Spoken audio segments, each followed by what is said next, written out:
দৈনিক প্রথম আলোর আজকের শিরোনাম, মুখের কথায় বাজার থামছে না। এটি প্রধান শিরোনাম নিত্যপণ্যের দাম নিয়ে, যাতে বলা হচ্ছে বাজার নিয়ন্ত্রণে কার্যকর পদক্ষেপ কম। নতুন করে বেড়েছে পেঁয়াজ, ডিম, মুরগি, গরুর মাংস, সবজি সহ বিভিন্ন পণ্যের দাম। এই খবরের সাথে একটি তালিকা দেওয়া হয়েছে যেখানে 2021, 2023 এবং এবছরের মে মাসে বিভিন্ন পণ্যের বাজার দর এর তুলনামূলক বিশ্লেষণ রয়েছে। এই সংক্রান্ত আরেকটি অভিমতের শিরোনাম, সমন্বিত ও কার্যকর উদ্যোগ নেই। গতকাল এসএসসি পরীক্ষার ফল প্রকাশ হয়েছে। এই সংক্রান্ত খবরের শিরোনাম প্রথম আলো করেছে কঠিন দুই বিষয়ে ভালো করার প্রভাব ফলাফলে। এতে বলা হচ্ছে অঙ্ক এবং ইংরেজি বিষয়ে ভালো করার কারণে এবছর ভালো ফল করেছে শিক্ষার্থীরা। ছাত্রলীগের দুই পক্ষের সংঘর্ষ, এই শিরোনামে রাজশাহী বিশ্ববিদ্যালয়ে ছাত্রলীগের দুই পক্ষের সংঘর্ষের সংবাদ দিয়েছে প্রথম আলো।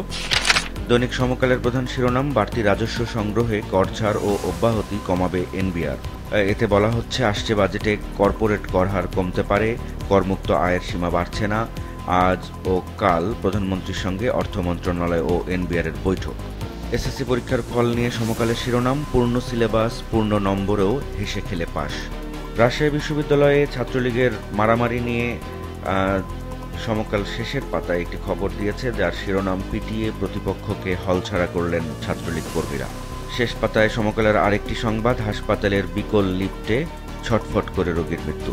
আটকে ছিলেন ৪৫ মিনিট, লিফটম্যান ছিলেন না, 999-এ ফোন করার পর উদ্ধার। এসএসসি এবং সমমান পরীক্ষার ফল নিয়ে দৈনিক যুগান্তর প্রধান সংবাদ করেছে, যার শিরোনাম, টানা 5 বছর মেয়েরা এগিয়ে। এ সংক্রান্ত আরও দুটি খবর, যার একটি শিরোনাম, শতভাগ পাশের শিক্ষা প্রতিষ্ঠান বেড়েছে 614টি, অন্যটি শিরোনাম, 51 শিক্ষা প্রতিষ্ঠানের সবাই ফেল। রাজশাহী বিশ্ববিদ্যালয়ের ছাত্রলীগের সংঘর্ষ নিয়ে যুগান্তরের শিরোনাম, রাবি ছাত্রলীগের সংঘর্ষ, অস্ত্রের মহড়া। ডলারের বিপরীতে টাকার অবমূল্যায়ন নিয়ে যুগান্তরের সংবাদের শিরোনাম, 3,500 কোটি টাকা বেড়েছে বৈদেশিক ঋণ। দৈনিক কালবেলার প্রধান শিরোনাম, ভ্যাটের বোঝা বাড়ছে আইএমএফ এর চাপে। এসএসসি পরীক্ষার ফল নিয়ে যে সংবাদটি তারা করেছে, এর শিরোনাম দেওয়া হয়েছে, এবার উল্টো ফল, বেড়েছে পাশ।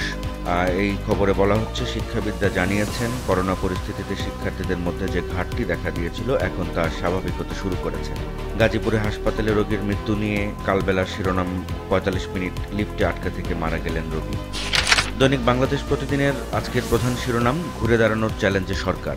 এই সংবাদে যে চ্যালেঞ্জগুলোর কথা বলা হচ্ছে তাতে রয়েছে ডলার সংকট, ব্যাংক ও আর্থিক খাতে শৃঙ্খলা, সামাজিক যোগাযোগ মাধ্যমের অপপ্রচার রোধ, আন্তর্জাতিক সম্পর্ক বাড়ানো, দুর্নীতি অনিয়ম বন্ধ সহ আইন শৃঙ্খলা পরিস্থিতি স্বাভাবিক রাখা। এসব হচ্ছে যে এইসব চ্যালেঞ্জে সরকার রয়েছে।